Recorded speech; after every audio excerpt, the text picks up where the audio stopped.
Hey guys, what's up? It's me, Thomas. Today we're back here with Strider. This just uploaded today. It's the biggest animated box office bombs, and why they bombed. So yeah, these are basically the movies that should have done well, but, well, let's just say the box office did not agree with them. I'm actually kind of curious to see how this goes, so how about we just hop in and see which one's bombed the biggest. Be sure to like, subscribe for more. Hope you enjoy. Here we go. Yeah, I know they're fun, just be careful with that. Howdy. Howdy. Ah! Really? There are times when an animated film will financially flop.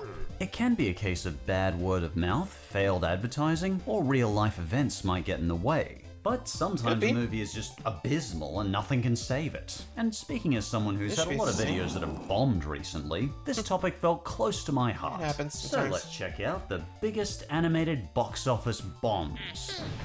Careful, buddy. Oh. Turning Red. Oh, I think this is the first Disney film I've found that says it was directly inspired by anime. In fact, to capture that anime effect, hand-drawn 2D animation was drawn on top of Pixar's more standard 3D animation. And damn, does a final movie pop! The vivid colors, the vibrant movements, it's among my favorite animation styles Disney has ever done. Raya and the Last Dragon being my favorite. But the movie itself involves a story cliche I'm so tired of. A young lady just wanting to be herself is held back by her oppressive authority figure, and she has to go against that authority figure's wishes to show who she really is. But the parents come around in the end. Here's a crazy spin for you, Disney. What if the authority figure doesn't come around? Because in our real world, sadly, that happens a whole lot. A lot of families split up over personal beliefs, and that's fair. Anyway, our story follows Mei Lin, a teenage Chinese-Canadian student. But something has started happening to this teenager's body. The story is basically about puberty, if puberty turned you into a giant Instagram-friendly red panda. But like any Pixar movie, it wasn't cheap to make. $175 million over 4 years production to be precise. And 4 years was still the fastest production of a Pixar movie ever. But unfortunately, as visually beautiful as it was, Turning Red bombed badly. In fact, the movie was ranked first on a list of the biggest money losers based on worldwide earnings on the film industry website The Numbers. The main reason it bombed? Well, the movie was released in 2022, and you might remember a global plague was happening at the time, leading to a very small theatrical release and mostly being released on Disney+. But on Disney Plus, people love this movie. In fact, in USA, Turning Red was the second most watched program on all streaming services for all of 2022. Don't worry, not all these animated bombs will be due to the pandemic. But it was such a gigantic part of the 2020s, it's basically impossible to ignore its worldwide effect on movies at the time. Fun side note, there was actually some censorship of this movie as well, but only in Kuwait in the Middle East, which refused to distribute the film due to its quote-unquote explicit depictions of puberty and other mature themes. Puberty can be difficult, and almost everyone goes through it. What's wrong with the movie talking about that? Well, there's certainly nothing wrong with that in my opinion, but at least Kuwait was in the minority on censoring it. In fact, critics were 95% positive to this movie on Rotten Tomatoes. Personally, I adored the colors and animation, even if the oppressive authority cliche bugs me to no end. What was the critic consensus, hon? Heartwarming, humorous, beautifully animated, and culturally expansive. Turning Red basically, extends that just Pixar's released at the long wrong list time, of family-friendly triumphs. Even if Turning Red wasn't a financial hit, it's clear it gave a lot of people a fun movie to watch, in a time where a lot of people needed a pick-me-up. Now this next one is a... Yeah, that does sound like a... Well, yeah, we released it at a bad time. Which, yeah, you can definitely see what happened, but what do you guys think? You think I could have done better at just waiting a year? Or at least wait until the pandemic was over? What do you guys think? At least that's what I would have done. Anyway. A weird one. You see, back in... Which wasn't a flop, was it? It had so much advertising. It lost how much? Okay, let's briefly talk about it. Yeah, For a good while, Wish was the punching bag of the internet. There were so many thumbnails of poor Ash's face with titles like Disney is over or Wish was made by AI? I never got that one. No, Wish was not made by AI. In fact, it was made by the chief creative officer of Disney at the time, Jennifer Lee. All Wish was a badly written Disney movie. And if a studio is around for a century and occasionally tries to innovate, that's gonna happen. Either we get the occasional mistake, or we get nothing but Disney live-action remakes. I know which I'd prefer. Mistakes, right? The mistakes, yes. Yeah, of course. Anyway, Wish lost Disney a big chunk of change, $131 million. And it's among the lowest rated Disney animated movies in recent history. Personally, I mostly remember how much I hated that stupid goat Valentino. The writing just felt all over the place, and I just couldn't figure out this villain. I could barely understand the stupid overcomplicated wish system of how you give your wishes to the king, then they go into a lottery? This analogy is just so weird and vague to me. And to me, Asha felt like an amalgamation of every Disney go-getter princess for the last 40 years. Pretty much. But given the movie's a celebration of Disney's last 100 years, maybe that's intentional. You know, we watched Wish together 6 months ago, and I don't remember a thing about it. I barely remember it either. There's scenes from Disney movies like Elemental I can record in a heartbeat, but this was about as memorable as the crust on a bread loaf. Anyway, you've probably already heard 1,000,001 people already complain about Wish, so let's move on. Our next choice is Delgo. Delgo? Hang on, this was a movie that was repeatedly requested that I review? That boring old movie I first put on Worst Animated Movies 8 years ago? Come on, what else is there to say about this ugly fantasy snorefest? Well, I'll make it quick. Here's how I originally summarized it without that annoying twang of my 20s. I wonder if I can do it without that weird gesticulation I used to do in all my old videos. You're still doing it. The land looks manure-covered, and the humans look like broken 3D models. And opposing races look like generic World of Warcraft lizards. Yeah. That's so distracting. Why did I used to do that? It's like saying, look at me, I'm on the spectrum. Anyway, I then go on to describe that the movie looks like a swarm of bees, which I guess is pretty accurate. Oh look, there I am. Sorry about the sweat pits, by the way. I was a no-cash university student who couldn't afford air conditioning. To call Delgo an unloved box office bomb would be the understatement of the century. As that stupid bum in the red shirt indicates, this movie cost like $40 million to make, but only pulled in 700, 800 grand, give or take. Wow, not even a million? At the time, that was the worst opening ever for a film opening in over 2,000 theaters. In fact, it was so unpopular that it was pulled from theaters 1 week after being released. A week? And it got a fine rating of 11% on Rotten Tomatoes. What'd the critics say, hun? How about Claudia? 404. Page Not found. This link no longer exists. Oh, well, how does summary put it? The story is tedious, noisy, and banal. It's too convoluted for children, but has the familiar bombast of a video game. What did the next review say? 404. Again? Not found. Oh, never mind. Delgo was about as fun to people as a colonoscopy. But I haven't had one of those. Oh, well, Really? They're important, but not generally fun. You should get one by 45, though. Now we know! And knowing is half the battle. Our next bomb is Space Jam, A New Legacy. I dislike this movie far more than I should have, because I adore Bugs Bunny and Daffy Duck. Who doesn't like the Looney Tunes? Look at this, Nin got me this Bugs Bunny card 4 years ago and I still have it on my fridge. That there? That's Bugs Bunny. But this? I don't know what this furry contraption is, but it sure ain't Bugs Bunny. Holy codfish, look at my feet! Continue to draw me like this, buddy, and we'll both be out of wake. Just why? What am I listening to here? I can't defend the original Space Jam much, but at least Michael Jordan had a humble, reserved performance. This LeBron James yell just kind of sums up his whole performance to me. Oh, I just can't unhear it.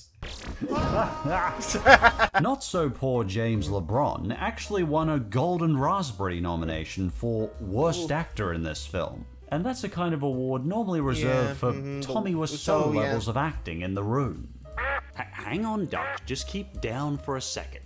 It's bullshit. I did not hit her. I did not. Oh, hi, Mark. It's bullshit. I did not hit her. I did not.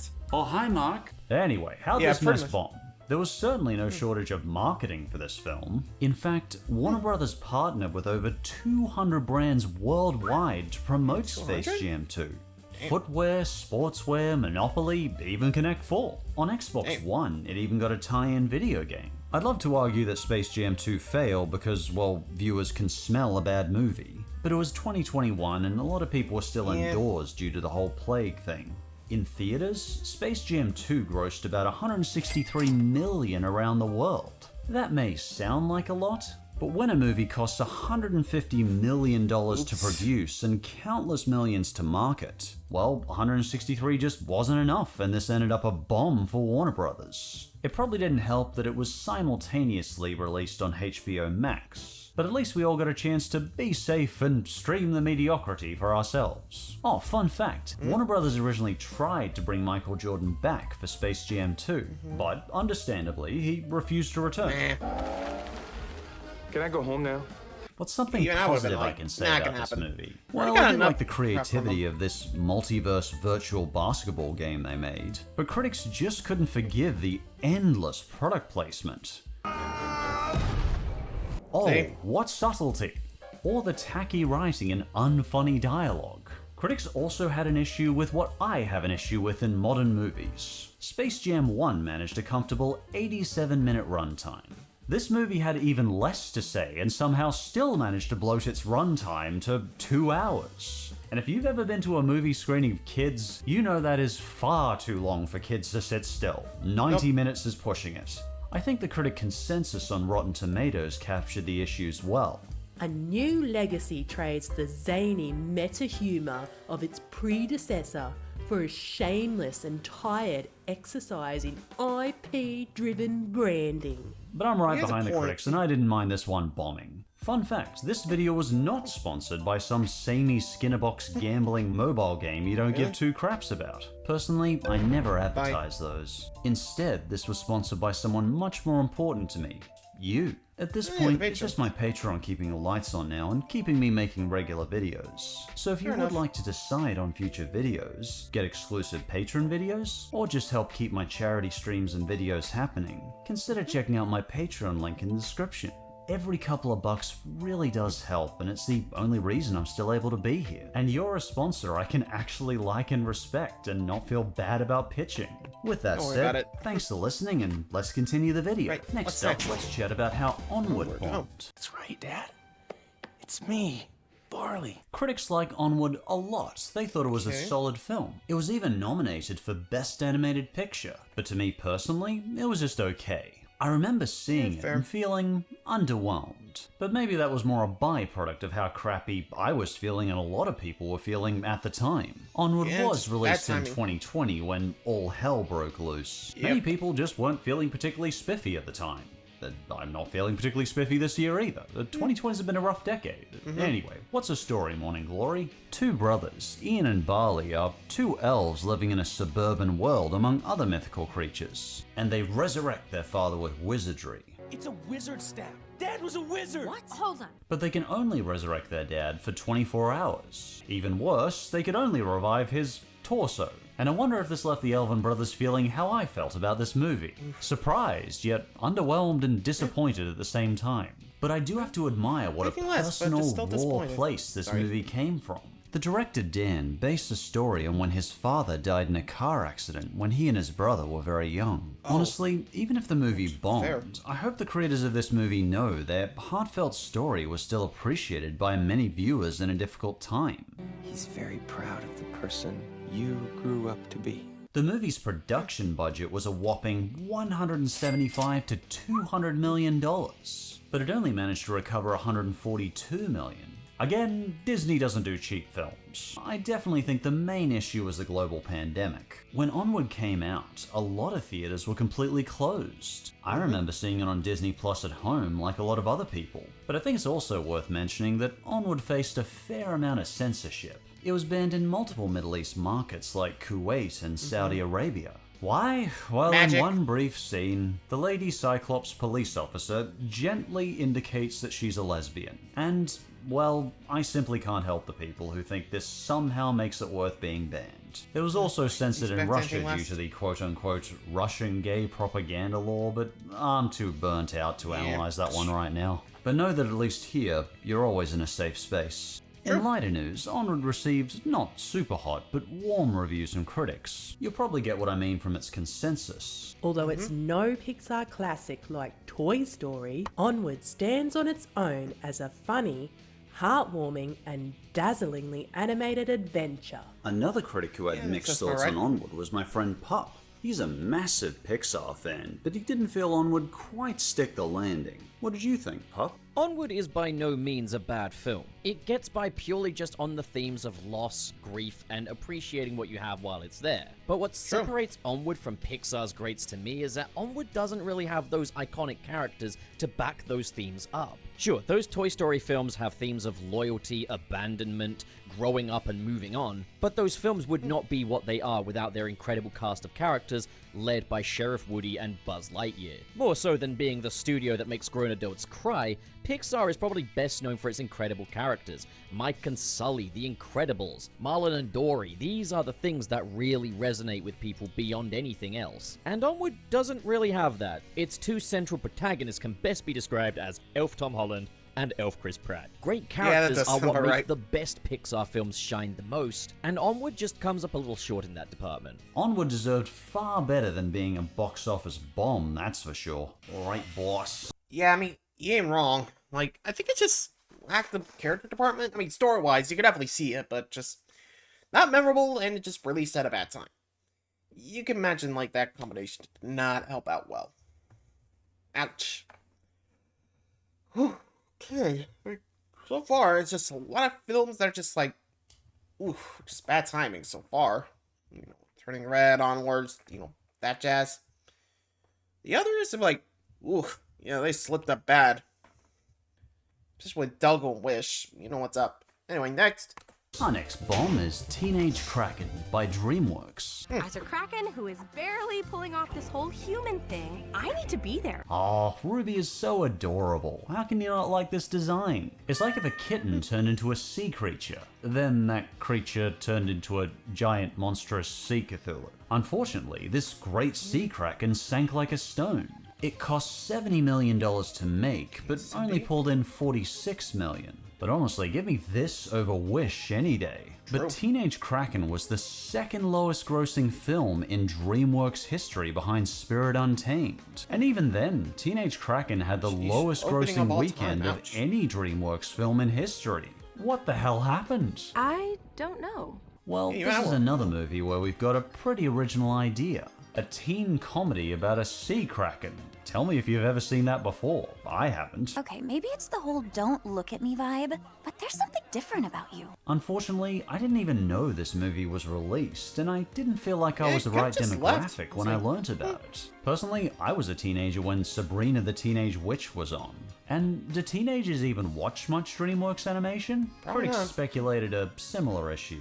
Teenage Kraken drowned at the box office. The movie had an unclear target demographic, and the trailer was a baffling experience. I also saw no promotion for it. And yeah, so I don't remember any promotions either. Sense. Though it probably also didn't help, it was released alongside Indiana Jones and the Dial of Destiny. I mean, technically that was also a box office failure, but that had a ridiculously bloated budget at $387 million, so go figure. Another problem I noticed is, do teenagers even know what a kraken is? Is it like a sea god? Let me look it up. A gigantic tentacled sea monster of Scandinavian myth. Poor Ruby also had a tough act to follow, given this came out after Puss in Boots: The Last Wish, which is considered a modern animated classic by me and like everyone I know. It's a shame when these original animated movies fail, because the animated landscape is so dominated by sequels and spin-offs nowadays. So part of me is always sad when a beautiful, original animated movie, with nothing technically bad about it, just doesn't find its audience. It unfortunately can send a message to studios that we don't want anything original, we just want remakes and sequels. And that's a real shame to me. On my 50th birthday, will I really only be getting Shrek 36 and Toy Story 11 and SpongeBob's Journey to the Fridge? I mean, I can complain, but I didn't see Teenage Kraken in movie theaters either, so I sent that message to studios too. Still, if you're curious it does now, sound like Teenage it's more Kraken of a... should be available on streaming services. Our next bomb Next. is Sinbad, Legend of the Seven Seas. Okay, this I heard Sadly, about. Sinbad was yet another sign to animation studios that 2D animation just didn't sell anymore in the 2000s. Because Shrek came out 3 years before Sinbad in 2001 and ate its lunch. But what a waste to not be using at least some 2D animation nowadays. I actually heard that because this was the just last look of at Eris, this the style goddess of DreamWorks, chaos and discord. Different Not Discord, that like, Discord. Sorry, buddy. conflict. The other But one. she's so freaking cool. Look how ethereal she's portrayed and how she seems to be suspended within the vast emptiness of space-time as she plans how to bring chaos to our planet. The star constellations freaking shift and form into giant monsters to do her bidding. This is what modern 2D animation can do, and we just don't see this anymore. Because no one watches 2D animation movies. I mean, unless you're like Studio Ghibli or the Simpsons movie or the Bob's Burgers movie, I can't think of that many examples. And Michelle Pfeiffer is just chewing the scenery as the voice actor. This is the kind of scene I can't even imagine in 3D, and I think it's a loss to us we don't get to see these sort of 2D scenes on the big screen anymore. Oh, and Sinbad is a devious, swashbuckling pirate thief trickster? Oh boy, never heard that before. Oh neat, he's voiced by Brad Pitt, though I think I preferred his role in Fight Club. No, it is not. How much can you know about yourself? You've never been in a fight. I don't want to die without any scars. I love how concise the 45% review for this was on Rotten Tomatoes. Competent, but not magical. Yep, this'll do. But let's get to the meat and chips. How did such a beautifully animated movie become a box office bomb?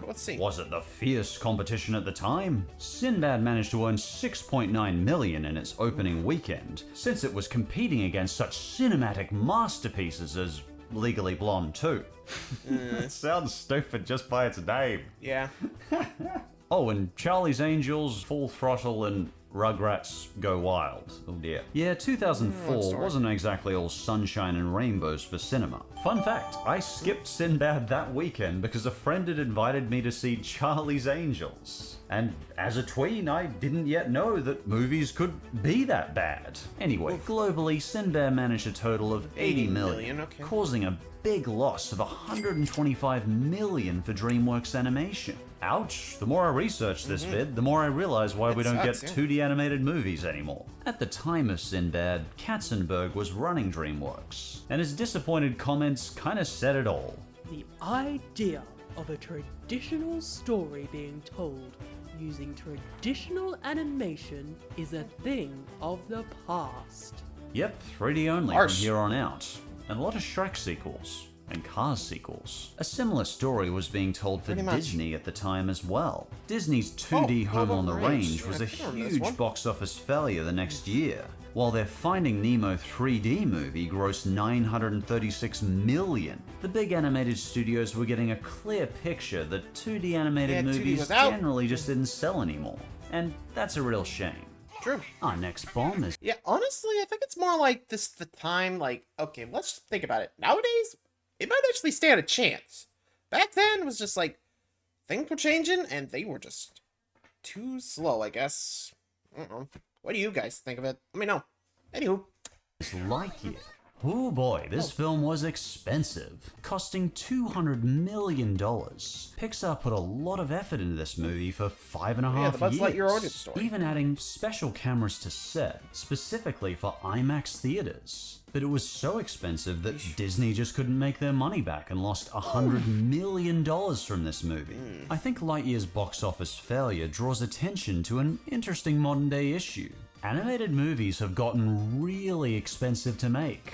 2D movies are cheaper, but as we've seen, they just don't sell anymore. And hiring expensive talent for the movie can take a big portion of that budget. I don't know if this was the case for Lightyear, but a similar thing happened in Indiana Jones and the Dial of Destiny and Dolittle. Technically, Indiana Jones and the Dial of Destiny was a bomb, but it didn't perform terribly. It just wasn't the biggest thing in the world. but it was so expensive to produce and bring Harrison Ford back. It required a huge box office to make back its expenses. Oops. Doolittle, for example, paid Robert Downey Jr. $20 million just for his involvement, and Harrison Ford was paid $25 million for Dial of Destiny. Actually makes me feel less bad about the $98 advertising revenue I made on my last main video. Anyway, on Lightyear there was no shortage of marketing for it. The teaser trailer for Lightyear received 83 million views in the first 24 hours. The main trailer even aired at the Super Bowl. And LEGO released 3 sets based on the film. Ferrari even announced that Lightyear would sponsor one of their cars in the 2022 Grand Prix. There's rarely any shortage of buzz when it comes to Pixar. Yeah, stop at that. Though some of the censorship of the film in certain countries probably didn't help. The Muslim world banned the film due to a same-sex kiss. But props to Disney on what they did. When countries requested that Disney remove the scene, they didn't. Hell yeah, good on you, Disney. Indonesia authorities suggested that Disney think about countries that consider LGBT kissing sensitive. On the plus side, critics on Rotten Tomatoes mostly enjoyed the movie. Lightyear settles for being a conventional origin story instead of reaching for the stars. But this gorgeously animated adventure manages to accomplish its mission. Straightforward fun. In total, Lightyear grossed $226 million. It's a bomb purely because movies are so stupidly expensive now. Yeah. And here we have a few honorable mentions. Look, some of these movies weren't quite bombs, or I simply ran out of room to talk about them. Elemental. This was probably the most requested movie for me to talk about, but it's not a bomb. But it was a sleeper hit. See, it had a dismal opening by Pixar standards at around 29 million. But despite this mediocre opening, it eventually managed to double its money. And it's so good to see an original animated movie like this doing well. Elemental had a big budget of $200 million, but it made a return of $496 million. That's sure no bomb, and it deserves the attention. It's a great movie. When I first watched Elemental, I really felt in the shoes of Ember, a fire immigrant in a land of water, a place where her element just isn't considered. But the other main character, Wade, personally, he just kind of annoyed me. And that's crazy, because I'm someone who's emotional enough to cry at the end of Avengers Endgame. But Wade was too much of a sap, even by my standards. I'm not saying there's anything wrong with being emotional, obviously. I'm just saying I personally didn't enjoy him, I didn't like him. But I love some of the timeless imagery in this movie.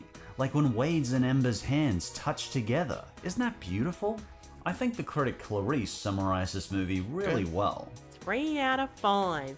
Gentle and humane, but never raw and vulnerable. But given what a giant sleeper hit this was at the box office, you probably already know that Elemental was well worth your time. The Rescuers Down Under. Mate, this was way better than a sequel to The Rescuers had any right to be. This was one of the movies stuck in my VHS when I was a kid. I would play it over and over and over. And in my opinion, it's way better than the original. The original Rescuers I personally found dull, cutesy, and contrived. Is that a hot take? I don't know what people think of the Rescuers. But either way, this sequel had some edge. 8-year-old Cody is locked up in a cage by poacher McLeach for days. Then nearly drowned and fed to the crocodiles. It's pretty brutal. And the mice Bianca and Bernard are a great team in this movie, basically using every resource they can to rescue this kid. As someone who's lived in Australia his whole life, I appreciate that this movie captures how ruthless and unpredictable the Australian outback can be. Yeah, it's beautiful, but it can be freaking dangerous as well, and this movie knows it. And no musicals, thank Jeebus. I have never liked Disney musicals, so this was so refreshing to me. But to the point, yes, this movie was a bomb. It grossed about $47 million worldwide. To be fair, it was competing against Rocky V and Home Alone at the time. And at the time, like, Home Alone was the biggest thing in the world. That movie was huge. Next up, we have Mars Needs Moms. This is one I chatted many years ago about in my worst Disney movies. This one was requested by a few people, but what do I say about this ugly, mediocre Disney movie that no one wanted? The motion capture CG feels like it belongs in 2004 because it's so uncanny, yet it was made in 2011. This movie is actually one of the biggest box office bombs of all time. Despite its hefty budget of $150 million, it barely turned in $39 million. Yeesh. But a more interesting fun fact about it, did you know the main kid Milo was originally played by Seth Green? Really? You know, Chris from Family Guy. The Seth Green version was fully done. It sounds hilarious. I got hired to play a kid, and the thought was that they'd always have a real kid do the voice in it. Let her go! Let her go! Mom! I actually think I would have preferred this movie if Chris from Family Guy kept playing Milo. Oh, and Milo's mum actually plays Jessie from Toy Story. That might be why she sounds familiar. It's a small world after all, eh? I get it. Thanks, Sonny. Moving on. Thank you. Road to El Dorado. Kaboom! What a bomb. 95 million budget with a 76 million return. Much like the road trip comedy Emperor's New Groove, this road trip comedy also had a lot of rewrites. Jeffrey Katzenberg just couldn't decide on an audience for this movie.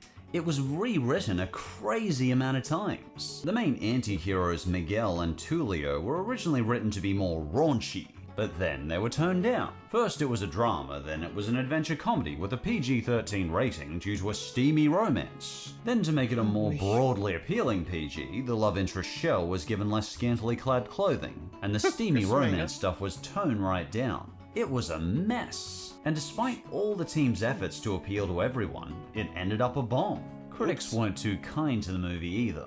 Predictable story and thin characters make this movie flat. Personally, I just couldn't stand that stupid cliche of native people thinking foreigners are gods. But again, I've gotta mention this animation. I love the mixture here of CG and 2D animation. I love the greens and the blues, and the tropical island setting is actually my favorite setting in all of film. I'd say the visuals of Road to El Dorado made this movie worth it to me. Black Cauldron, the fabled film that almost killed Disney. So yes, it was definitely a box office bomb.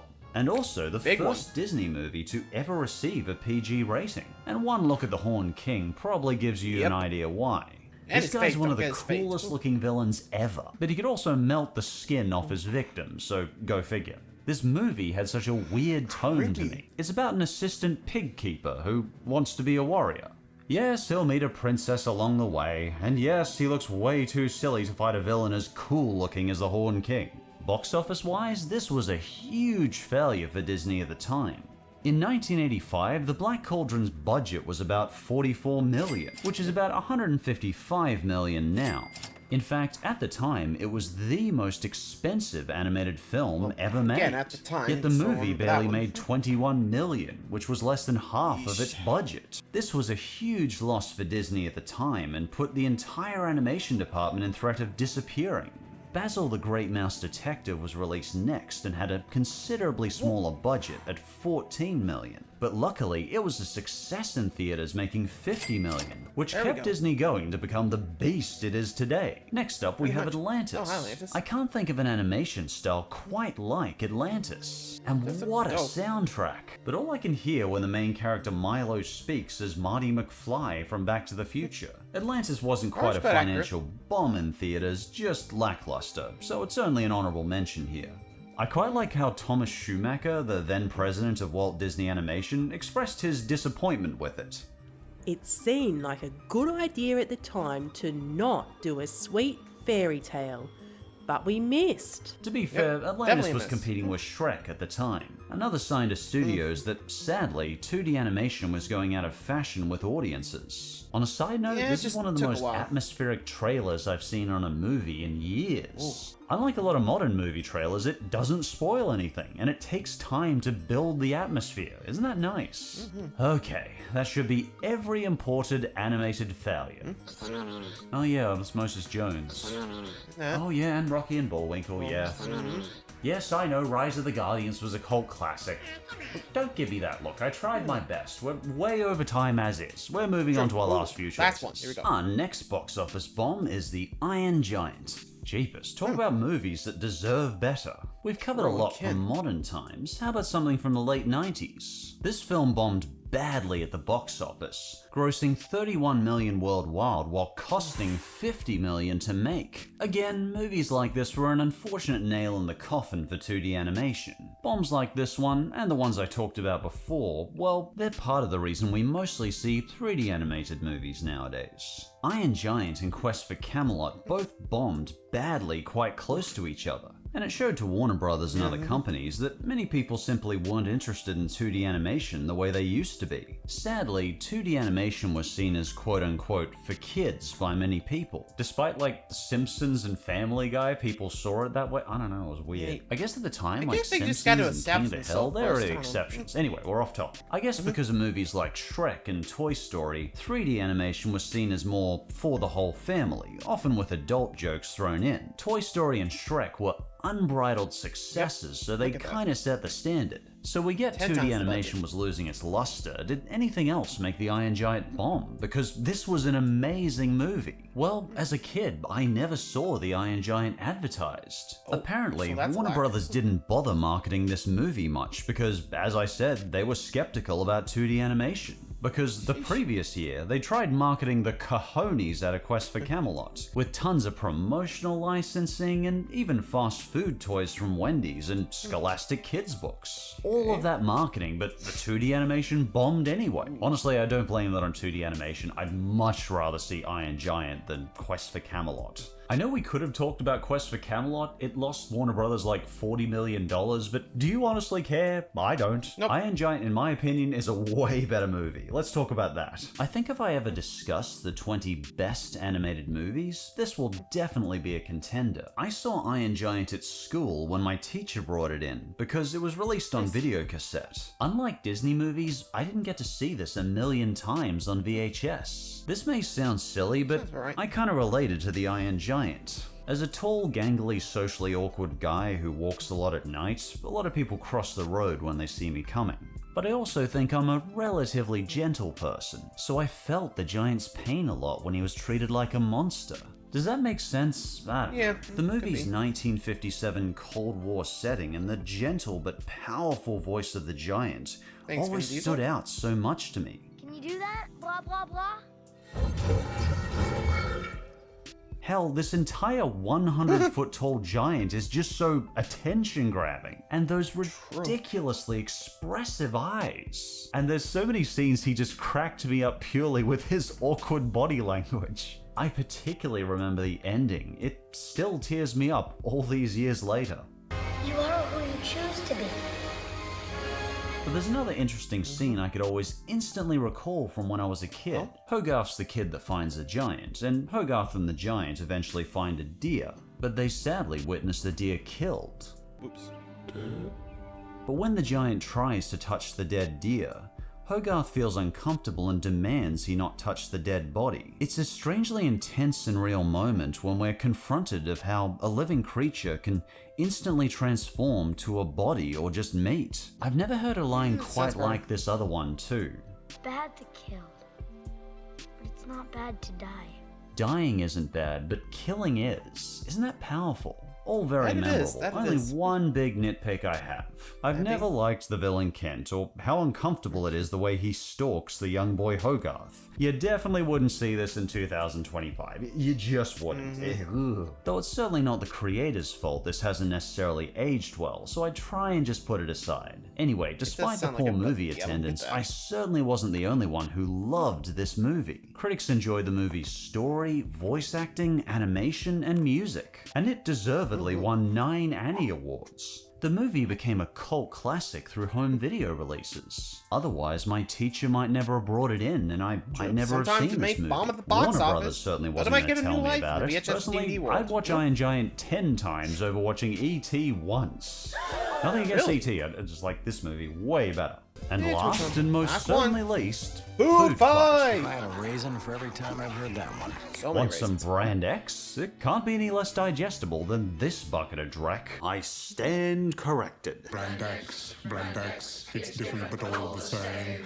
I'd call bringing up Food Fight beating a dead horse, but I was beating this dead horse when I was talking about it back in 2016. At this point, I've cremated the horse, mourned him for 8 years, and put his urn on my TV cabinet. Now I know what you're thinking. food fight was shown in theaters? Well, yeah, some theaters. For example, it had a limited release in the UK. I mean, technically it made some box office. Worldwide, $120,000. You could buy a whole tenth of a house with that in Sydney. But in other places it was direct-to-video.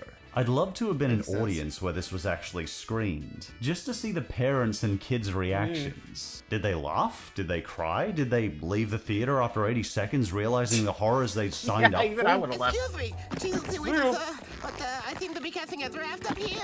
Many years ago, I discussed this as being the #1 worst animated movie that I was willing to talk about. Nostalgia Critic and many other critics didn't care for it either. This movie was perhaps the ultimate bomb, with a budget of about $45 to $65 million. That's a smaller amount than some of these other movies, but a box office return of $120,323 is pretty abysmal. On a side note, I find it really amusing when you have a box office so appallingly low that they have to count every individual dollar down to the last digit. Oh, that person bought a Kit Kat with their movie ticket. That's an extra $2. Don't cry for me, Charlie Tuna. What fascinates me about this movie is how enthusiastic the animators were to show off the scenery in their excrement-colored world of product mascots.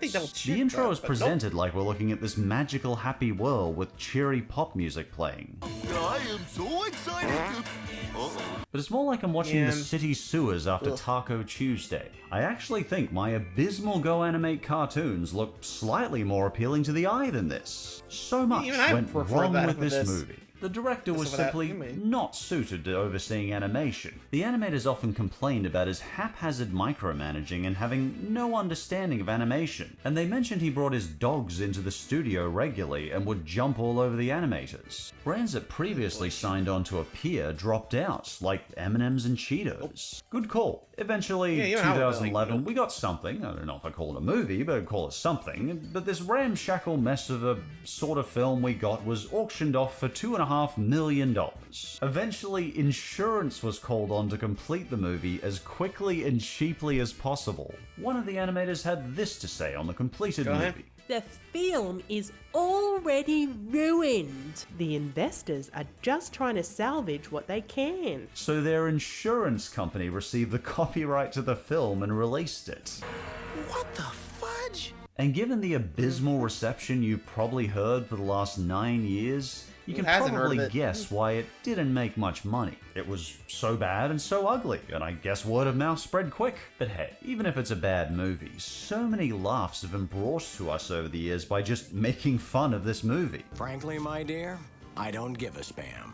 We've had a hell of a time with it. Like The Room, there's been a lot of ironic enjoyment. So bad it's good. And for that, I'm not going to say I appreciate the hard work of the animators, but I appreciate the kind of sort of work of the animators. You make lots of people laugh. I think something these bombs show us clearly is the world isn't always a meritocracy.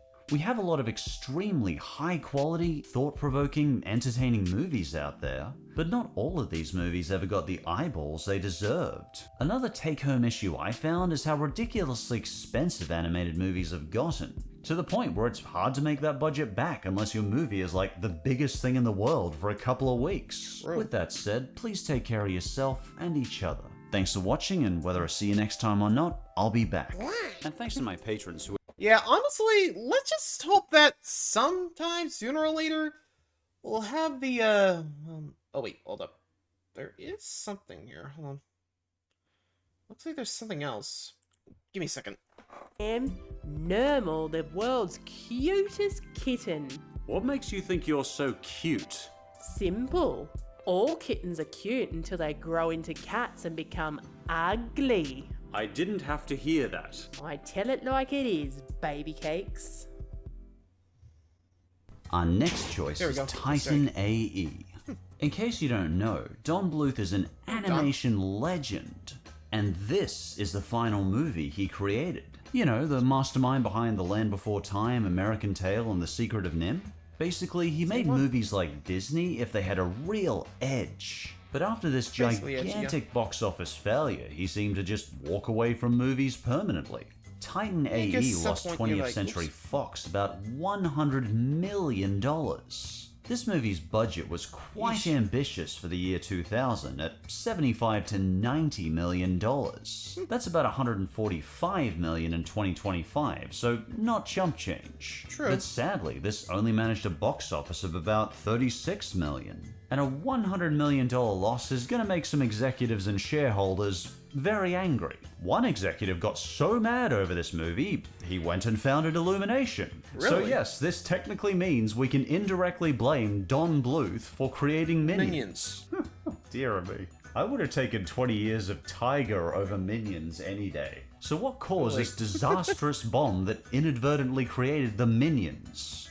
Well, the first problem I see, this is by far the most boring trailer I've ever seen. There's no freaking humans, no one talks. It's just spaceships going brrr, kaboom. I mean, this is 25 years later, so the marketer probably knows this by now. But when people see Star Wars, 99% of people buy tickets to see the human drama.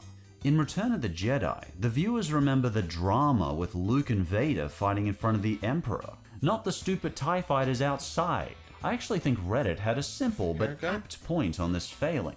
Animated sci-fi hasn't done well in a long time. And when I looked back, I discovered they were kinda right. There was WALL-E, but that was the exception. When I looked back at sci-fi animated movies, we had 9, Iron Giant, the Astro Boy movie, and Treasure Planet. And all of those did badly or completely bombed. Again, I'm not saying it's all animated sci-fi, but a whole lot of them have done badly. Plus, the target audience here is vague. This was well before the days of Adult Swim.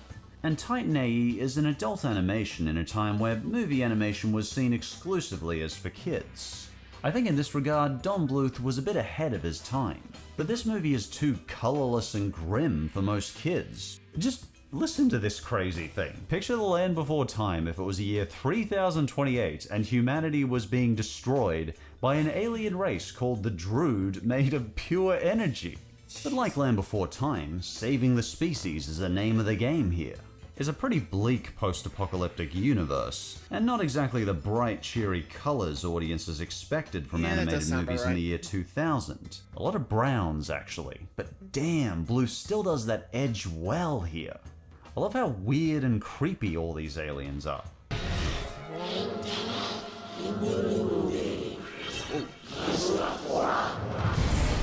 How cool was that? Sends a shiver down my spine every time. It's an interesting combination of traditional animation with CG, but many critics felt the movie's story was too generic. Great visuals, but the story feels like a cut and paste of other sci-fi movies. It crashes and burns on its own banality. A lot of money spent on a good-looking but uninvolving amalgamation of tired sci-fi tropes. So not only were critics against it, but Fox Animation Studios had a lot of cutbacks. Over 300 animators were laid off during Titan AE's production. In fact, 10 days after this movie released, the entire Fox Animation Studio company closed down. Mr. Blue, can't say you didn't leave an impact. It's a shame Titan AE had so many complications, and I hope all the team went on to more successful projects. True. What? Yeah, it does sound like they just... A lot of these are just like big old whoops. Sometimes you just can't really predict how things are going to work out. And well, like as he said, hope they got better jobs. Well, the next time. See ya.